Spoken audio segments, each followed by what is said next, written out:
Bismillahirrahmanirrahim. Assalamualaikum warahmatullahi wabarakatuh. Alhamdulillahi rabbil alamin. Wabihi nasta'inu ala umuri dunya waddin. Wa sallallahu ala nabiyyina wa sayyidina Muhammadin wa ala alihi wa sahbihi ajma'in, amma ba'd. Kita panjatkan puja dan syukur kehadirat Allah Subhanahu wa taala.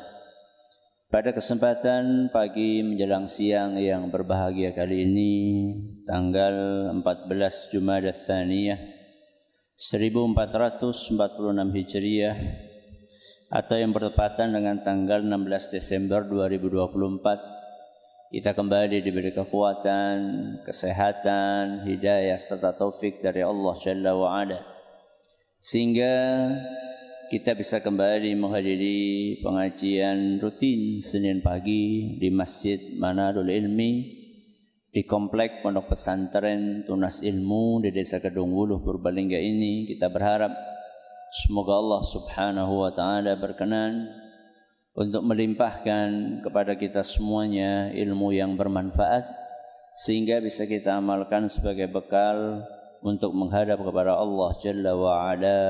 Allahumma amin.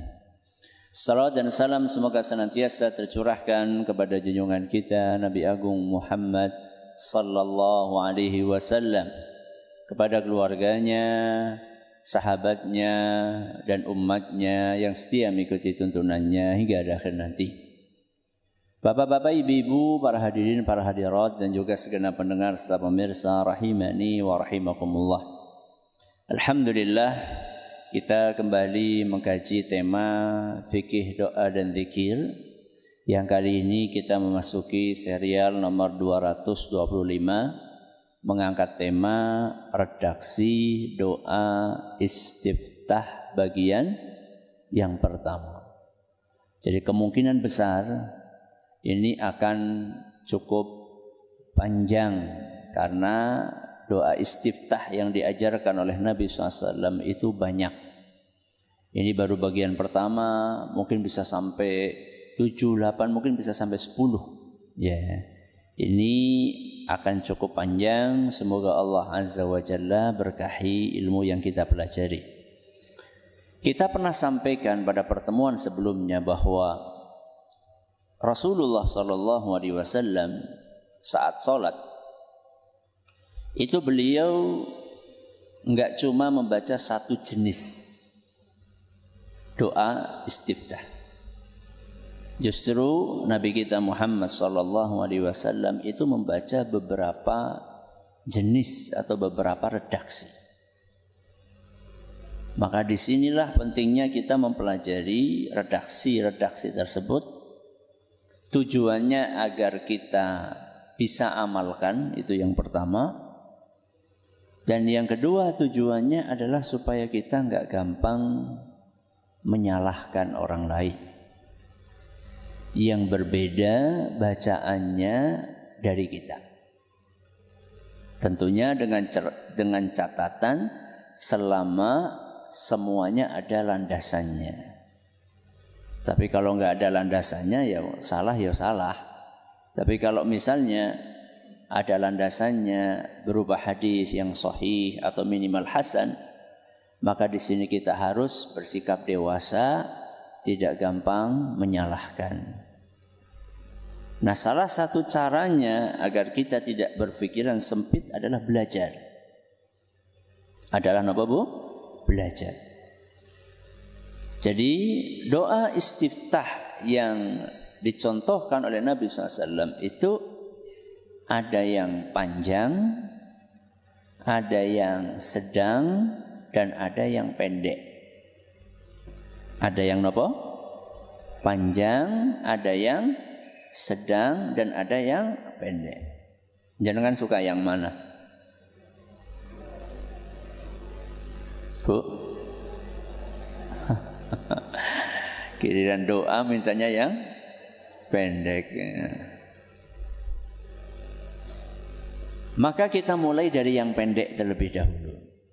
Ya, Doa istiftah yang paling pendek setahu saya akan kita pelajari hari ini. Berbunyi subhanakallahumma wa bihamdika wa tabarakasmuka wa ta'ala jadduka wa la ilaha ghairuka. Sampun hafal? Loh, jere pendek. Biasanya untuk gue Ustaz, enggak apa-apa. Makanya belajar. Ya. Entahlah setelah jenengan tahu doa yang pendek ini, apa jenengan akan tinggalkan yang panjang? Saya enggak tahu. Mudah-mudahan tidak ditinggalkan. Ya. Tapi diragamkan. Ya. Kadang baca yang itu, kadang baca yang ini. Bunyinya subhanakallahumma wa bihamdika wa tabarakasmuka wa ta'ala jadduka wa la ilaha ghairuka. Ya, saya dulu nggih, nanti jenengan menirukan. Subhanakallahumma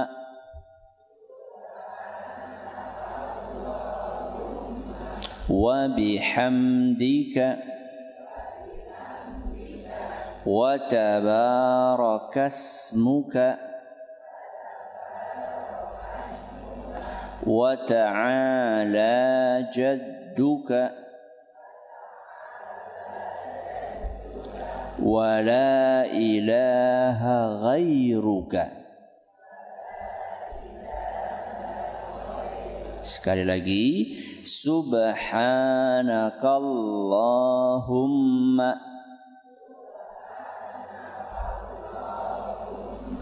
wa bihamdika wa tabarakasmuka wa ta'ala jadduka wa la ilaha ghairuka. Ayo bareng-bareng 1, 2, 3. Subhanakallahumma wa bihamdika wa tabarakasmuka wa ta'ala jadduka wa la ilaha ghairuka. Coba sendirian 1, 2, 3.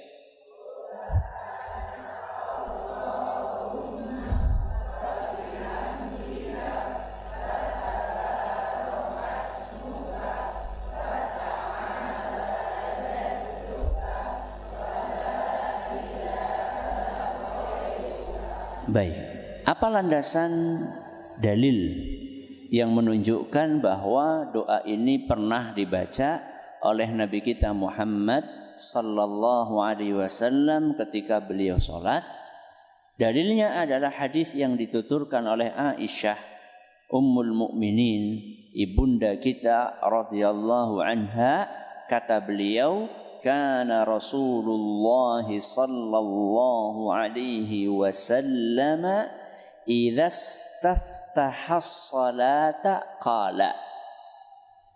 Kata Aisyah, Rasulullah sallallahu alaihi wasallam apabila beliau salat, maka beliau membuka salatnya dengan membaca doa berikut. Sebelum kita lanjutkan, bagi yang paham bahasa Arab, ada yang menarik di sini kata Aisyah idza staftaha. Idza staftaha. Itulah kenapa judulnya doa istiftah. Karena diambil dari kata istaftaha. Kalau yang menjulukinya iftitah ada landasannya Ustaz? Ada. Di dalam hadis yang lain, riwayat yang lain bunyinya idzaf tataha. Jadi kadang-kadang sahabat mengatakan iftataha dan kadang-kadang sahabat mengatakan istaftaha. Sehingga boleh saja kita namai doa ini dengan doa istiftah. Boleh juga kita namai doa apa? Iftitah. Intinya sama. Intinya doa pembuka. Nggih. Jadi bagi rasa tukaran. Jadi ustaz istiftah ora, jadi ustazku iftitah. Gelut. Ora sida salat malah. Jadi istiftah benar, iftitah juga apa? Benar. Jadi kata Aisyah radhiyallahu anha, Rasulullah sallallahu alaihi wasallam apabila beliau membuka salatnya, maka beliau membaca subhanakallahumma wa bihamdika wa tabarakasmuka wa ta'ala jadduka wa la ilaha ghairuka. Hadis ini diriwayatkan oleh Imam Abu Dawud dan isnad hadis ini dinilai sahih oleh Imam Al-Hakim dan kata Imam Al-Zahabi dan Syekh Al-Albani hadis ini sahih. Perlu saya kasih catatan sedikit. Ada sebagian ulama menilai hadis ini dhaif. Ada sebagian ulama menilai hadis ini dhaif. Di antara yang menilai hadis ini dhaif adalah seingat Imam Abu Dawud, kemudian juga Imam Nawawi, seingat saya seperti itu. Dan juga ada beberapa ulama yang lain. Akan tetapi banyaknya riwayat-riwayat hadis ini, jalurnya itu menunjukkan bahwa insya Allah hadis ini tidak dhaif, tapi hadisnya apa? Sahih atau minimal hasan. Okay? Jadi masih bisa diamalkan. Masih bisa diamalkan. Baik, kita masuk ke renungan kandungan. Ya. Nabi SAW mengajarkan kita untuk mengawali doa ini dengan membaca subhanakallahumma wa bihamdika. Subhanakallahumma ini namanya tasbih. Apa Bu? Tasbih. Wa bihamdika ini namanya tahmid. Tasbih sama apa? Tahmid. Tasbih itu ya subhanallah. Tahmid itu ya alhamdulillah. Jadi Nabi SAW mengajarkan kepada kita untuk membuka bacaan salat kita, iftitah atau istiftah kita dengan kalimat tasbih dan kalimat tahmid. Dan kita pernah mengupas makna tasbih apa, makna tahmid apa. Pada serial fikih doa zikir yang sudah lama dulu. Ya. Mungkin sekitar 70-an atau 60-an nomornya. Ya, jadi sudah lama. Tapi kita akan singgung sedikit saja. Tahmid artinya adalah kita memuji siapa? Allah. Tasbih artinya kita mensucikan Allah. Apa Ustaz maknanya mensucikan Allah? Emangnya Allah enggak suci terus perlu disucikan? Beda. Antara kita wudu untuk mensucikan diri, ya, mandi untuk apa? Mensucikan diri, bertaubat untuk mensucikan diri. Beda antara kalimat ini dengan kita mengatakan Maha Suci Allah. Itu beda. Jadi kalau kalimat kita wudu untuk mensucikan diri itu artinya memang kita kotor. Sehingga perlu disucikan. Ya. Kita sedang berhadas, ya. Karena habis buang air kecil atau buang air besar atau habis buang angin atau dalam kondisi junub atau dalam kondisi baru haid, ya. Nah, dalam kondisi seperti itu maka kita perlu mensucikan diri. Manusia itu ketika mensucikan diri awalnya kotor. Tapi ketika kita mengatakan ayo kita mensucikan Allah, itu bukan berarti Allah itu naudzubillah kotor terus perlu disucikan. Beda. Mensucikan Allah itu artinya adalah kita mensucikan pikiran kita, mensucikan hati kita ketika terlintas hal-hal yang tidak pantas tentang Allah. Itu artinya. Jadi kalau misalnya tiba-tiba terbersit di benak kita hal-hal yang enggak layak buat Allah, hal-hal yang negatif tentang Allah, segera kita sucikan otak kita. Kita sucikan hati kita dari pikiran-pikiran negatif tersebut. Itu artinya subhanallah. Saya kasih contoh. Jangan pernah dapat musibah, Bu? Pernah dapat musibah enggak? Pernah. Kalau orang yang tidak beriman saat dapat musibah, itu akan terbersit di dalam benaknya hal-hal buruk tentang Allah. Contoh, Allah ini kejam, naudzubillahi min dzalik. Allah ini tidak adil, naudzubillahi min dzalik. Allah ini zalim, naudzubillahi min dzalik. Nah, pikiran-pikiran tentang Allah yang enggak baik-baik tadi, Allah enggak adil, Allah kejam, Allah zalim, itu harus cepat-cepat dibuang dari otak kita. Harus cepat-cepat dibersihkan dari hati kita. Kenapa? Karena itu tidak pantas bagi Allah.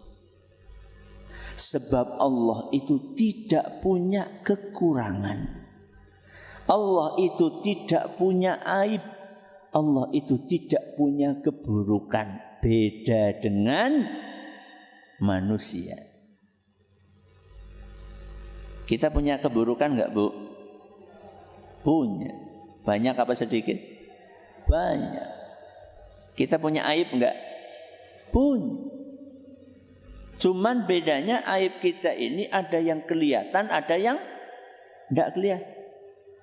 Jadi jenengan itu jangan terlalu mengkultuskan ustadz, ulama, mubaligh, dai. Karena ustadz juga punya kekurangan. Ustadz juga punya aib, cuman bedanya enggak kelihatan. Ya. Sedangkan yang lainnya aibnya kelihatan. Kita semuanya ini punya aib. Kita ini semuanya punya kekurangan. Berbeda dengan Allah Subhanahu wa ta'ala. Makanya di dalam ayat kursi yang rutin kita baca, salah satu cuplikan atau potongan ayat kursi itu adalah la ta'khudhuhu sinatu wala naum. Apa artinya, Bu? Artinya apa, Pak? Allah tidak ngantuk wala naum, dan tidak tidur. Allah tidak ngantuk dan tidak tidur. Kenapa? Karena itu kekurangan.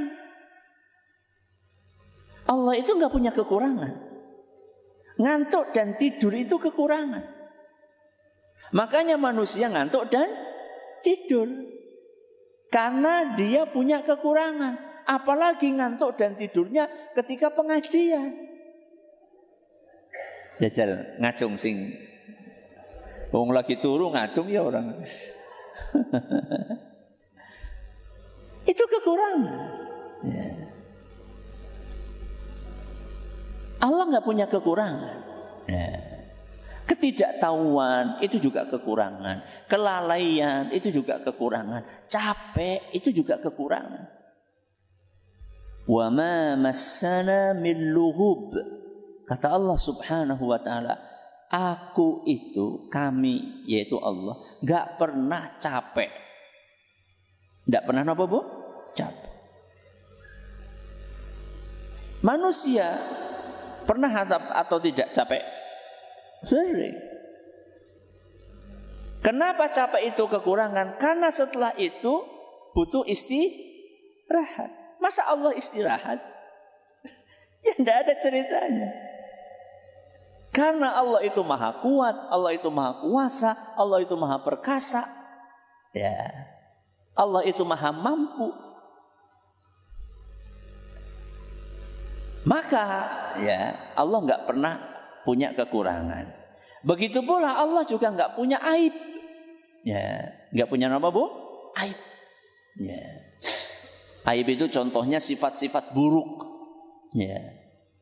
Kalau kekurangan tadi masih sifatnya manusiawi lah ya, ngantuk, tidur, itu bukan aib itu cuma kekurangan. Kalau aib itu pelit, terus apa lagi? Zalim, itu nama aib, jelek, ya, akhlaknya, perilakunya itu aib. Allah Azza wa Jalla tidak punya kekurangan dan tidak punya aib. Makanya Allah Subhanahu wa taala tidak pelit dan tidak zalim. Maka ketika kita ditimpa musibah, ya, padahal kita merasa sudah berusaha menjadi hamba Allah yang baik, sudah berusaha sholat, sudah berusaha puasa, sudah berusaha ngaji, sudah berusaha hijrah, kok ya ujian terus datang. Kemudian jenengan tengok kanan, tengok kiri, tetanggane nggak sholat, nggak puasa, nggak hijrah, malah sehat, duitnya akeh, bojone mobilnya gonta ganti, rumahnya ada di mana-mana. Lah wong wis hijrah, wis sholat, kok tetep kayak kiye? Allah sih adil apa ora? Na'udzubillahi min dzalik. Cepat ucapkan subhanallah. Karena Allah itu nggak pernah berbuat zalim, Bu, Pak. Ya tapi kan saya ini belum paham, Ustaz. Kenapa orang yang nggak sholat malah rizkinya lancar, wong sing sholat malah rizkinya seret itu gimana, Ustaz? Pertama, emang semuanya kayak gitu? Kan enggak. Anda katakan orang yang rajin sholat rizkinya seret, orang yang nggak sholat rizkinya lancar. Emang semuanya kayak gitu? Ayo kita balik. Anda katakan orang yang rajin sholat rizkinya seret, orang yang nggak rajin sholat rizkinya lancar. Ayo kita balik. Baliknya gimana coba?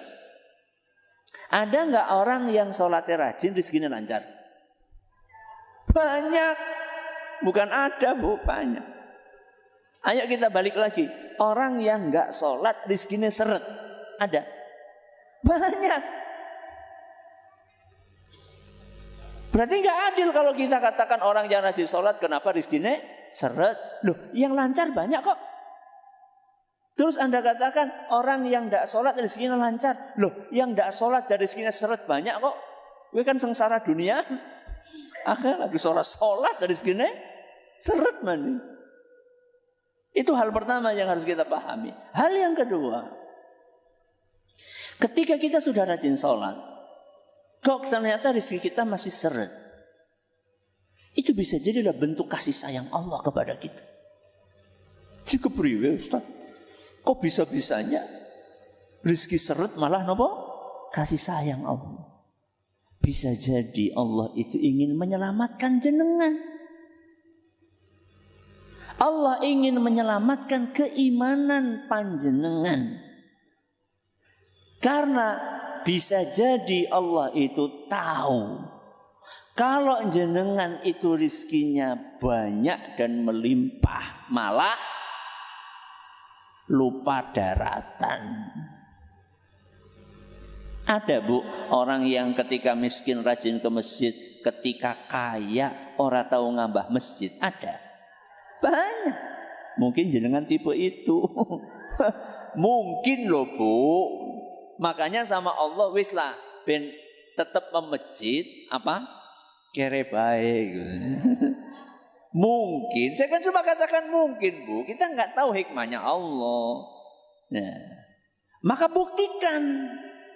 Begitu rizkinya lancar dikit, sholatnya tambah mempeng. Buktikan bahwa alhamdulillah walaupun kita berubah status dari orang miskin menjadi orang kaya, kita tidak lupa daratan. Kita tetap beribadah dengan baik kepada Allah. Ya. Jadi bisa jadi Allah sayang kepada kita karena Allah ingin melindungi kita dari turunnya level keimanan. Dan bisa jadi Allah sayang kepada kita karena Allah ingin memberikan balasan kepada kita nanti full di akhirat. Jadi sama Allah, balasan-balasan atas sholat kita, keimanan kita, hijrah kita ditabung. Untuk kita nikmati kapan, Bu? Di akhirat. Kira-kira kalau balasannya di akhirat sama di dunia itu lebih besar mana, Bu? Ya mesti di akhirat lah. Di dunia itu gak ada apa-apanya. Balasan dunia dibandingkan balasan akhirat, itu gak ada apa-apanya balasan dunia. Balasan akhirat itu luar biasa. Saya pernah sering saya sampaikan hadis Nabi SAW, Inna lillahi mi'ata rahmat. Sesungguhnya Allah itu punya 100 rahmat. Anzala minha wahidatan fid dunya. Yang diturunkan dari 100 itu di dunia cuma 1. Jadi Allah punya berapa, Bu? 100 rahmat kasih sayang. Yang Allah kasih untuk dunia itu cuma berapa? 1. Yang 1 ini dibagi-bagi kepada semua makhluk mulai dari ada dunia sampai dunia berakhir. Yang 1 itu cukup untuk menghidupi semua makhluk yang ada di alam semesta ini mulai dari dunia dibikin sampai dunia berakhir. Berarti kita kebagian berapa, Bu? 0,0000000 dari 1%. Oke, berarti masih sisa berapa, Bu? 99. 99 rahmat Allah itu akan Allah berikan kepada ahli surga di akhirat. Jadi kan bisa bayangkan balasan nanti yang akan Allah berikan buat ahli surga itu seberapa besar dan istimewa. Makanya orang yang beriman itu selalu husnudzon. Apa, Bu, husnudzon? Berprasangka baik, positif thinking kepada Allah. Oke. Jadi bacaan yang pertama subhanakallahumma wa bihamdika. Sekarang kita pindah bacaan berikutnya. Wa tabarakasmuka. Apa artinya wa tabarakasmuka? Limpahan keberkahan ada di dalam namamu. Namanya siapa? Namanya Allah. Jadi nama-nama Allah itu, Bu, Bapak, itu mengandung keberkahan. Makanya karena nama Allah itu mengandung keberkahan, kalau kita mau ngapa-ngapain, apalagi aktivitas yang positif, kita menyebut nama Allah dengan membaca bismillah. Kenapa? Supaya dapat berkahnya Allah. Jenengan kalau mau makan baca apa? Bismillah. Sehingga makanan yang kita konsumsi jadinya berkah. Ya. Nah, kalau nggak baca bismillah gimana, Bu? Hah? Setan ikut makan. Ya. Jadi ketika kita mau makan nggak baca bismillah, maka setan akan berkata kepada teman-temannya, kita bisa dapat makan. Ya. Adraktumul mabita wat ta'am. Kalian hari ini bisa nginep di rumah orang ini dan bisa ikut makan. Ya. Berarti kancane siapa, Bu? Mulane seceting ora wareg. Naudzubillahi min. Wis mangane akeh tapi tetep kering. Oh berarti sing lemu berkah ya? Ya ora mesti.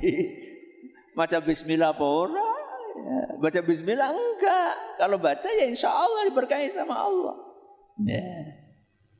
Ketika kita akan berangkat, ketika kita keluar rumah akan berangkat kemana, kita juga baca apa? Bismillahi tawakkaltu 'alallahi la haula wala quwwata illa billah. Mau berangkat ke pasar atau ke pengajian? Nah, kemana-mana. Mau berangkat ke pasar baca bismillah. Mau berangkat pengajian baca bismillah. Mau silaturahmi baca bismillah. Arab nonton ebek, masa nonton ebek ngaji nonton ebek, orang memper temen. Baca bismillah ketika kita akan ngaji, ketika kita akan belanja, ketika akan silaturahmi. Supaya apa? Supaya kita keluar rumah tadi diberkahi sama Allah. Ya. Wa tabarakas muka. Terus wa ta'ala jadduka. Apa artinya wa ta'ala jadduka? Artinya adalah maha tinggi keagunganmu. Keagungannya siapa? Keagungannya Allah. Jadi Allah itu keagungannya paling tinggi, kekuasaannya paling tinggi. Tidak ada yang punya kekuasaan melebihi tingginya kekuasaan siapa? Allah.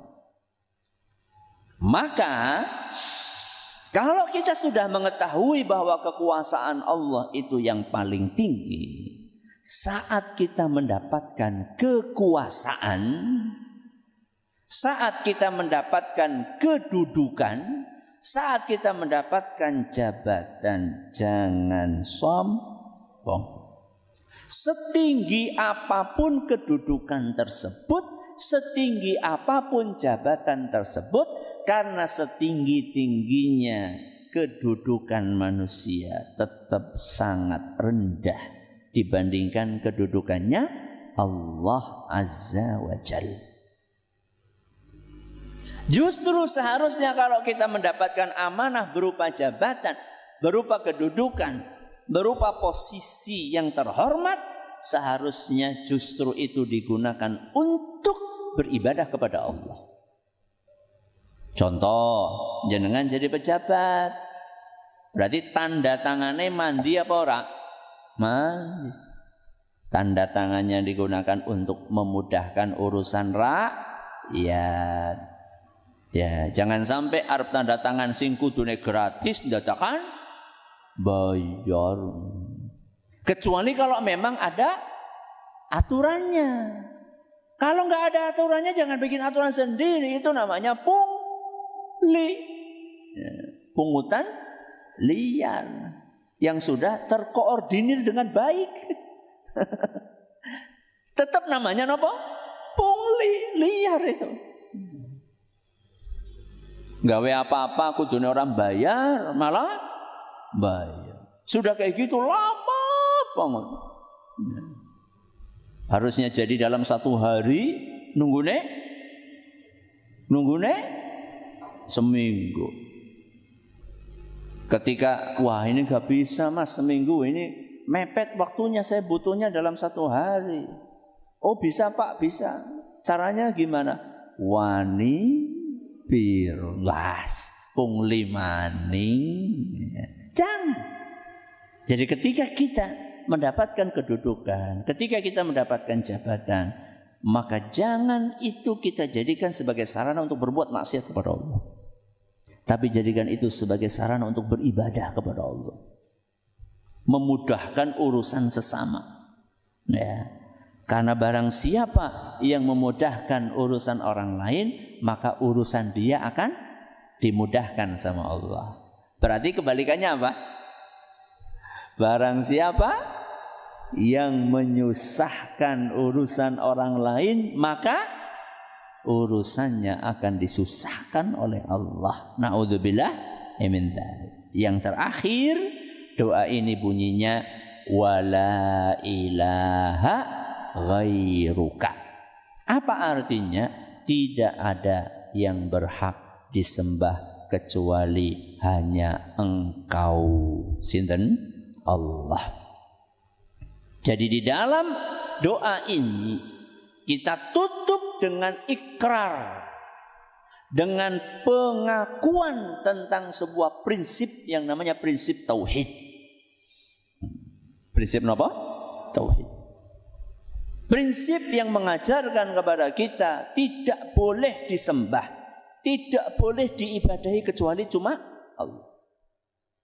Makanya kita ini diajarin inna salati, terus wa nusuki wa mahyaya wa mamati lillahi rabbil alamin.